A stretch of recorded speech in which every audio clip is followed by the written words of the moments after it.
হয়েছে এদিকে নাই, হয়তো জোরে বলবে নাই, হয়তো আমি বুঝবো কি সবকিছু মনে আছে।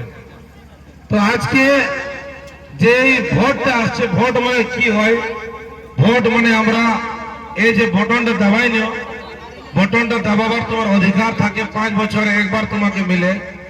আর ওইটাই আমরাকে একটা ভালো দেখি বিধায়ক চলতে হয়। যেমন মাস্টার একটা কি কাজ করে? স্কুলে ছানাকে পড়ায়। ডাক্তার কি কাজ করে? যে চিকিৎসা করে, স্বাস্থ্য মানুষকে ঠিক করে। সেই রকম একটা বিধায়কের কাজ কি থাকে?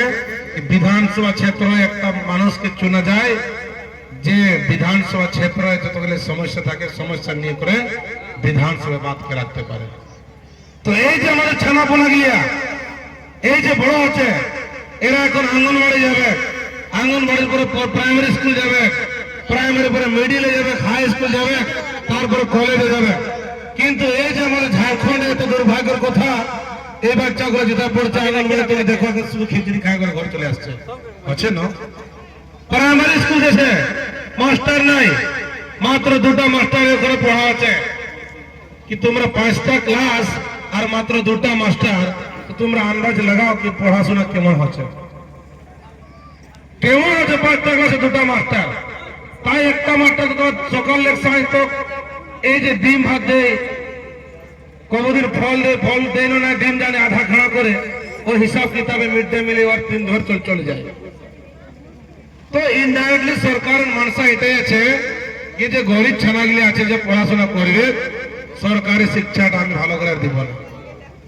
তো আমাদের লড়াই এই যে দাদা বসে আছেন এই বিধায়ক ভোটে ডুমরি বিধানসভার, আর লাগাতার আমাদের বিধানসভায় বাদ উঠেছে কি পুরো ঝাড়খণ্ডে যতগুলো গরিবদের, কিষানদের, মজদুরদের, ঠেলাওয়ালা, সবজি বাজার যত যে ছেলেপেলেরা স্কুল যায়, যেমন সরকারি স্কুলে ভালো মতো সরকার মাস্টার যেমন থাকে আর পড়াশোনা ভালো করে হয়।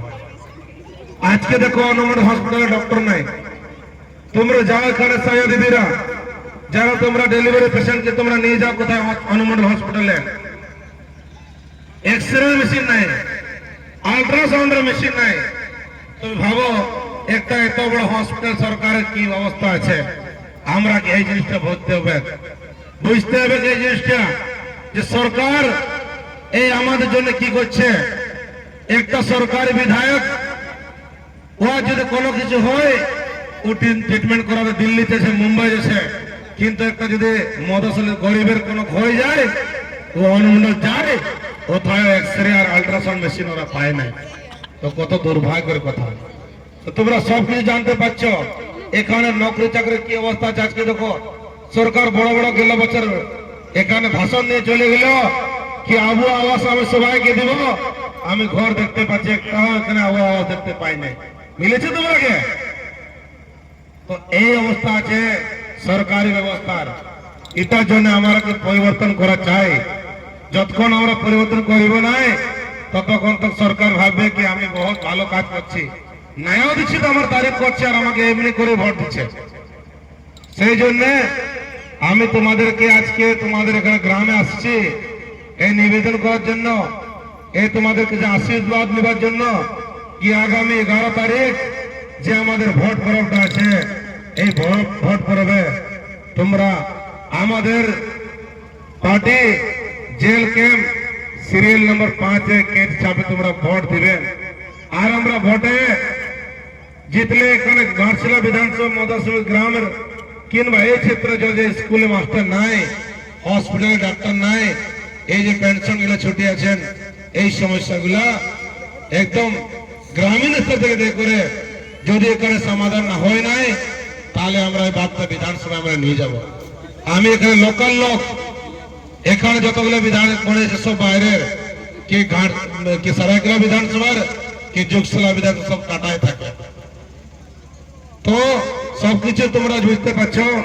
আগামী 11 তারিখে সবাই লোক সবচেয়ে প্রথম ভোটটা দিয়ে করে কাঁচি চাপে 5 নম্বর সিরিয়ালে দিবেন আর তোমাদের আশীর্বাদ দিয়ে আমরাকে জয়যুক্ত করবেন। এই বলে আমি বক্তব্য শেষ করছি। নমস্কার, জোহার। ধন্যবাদ।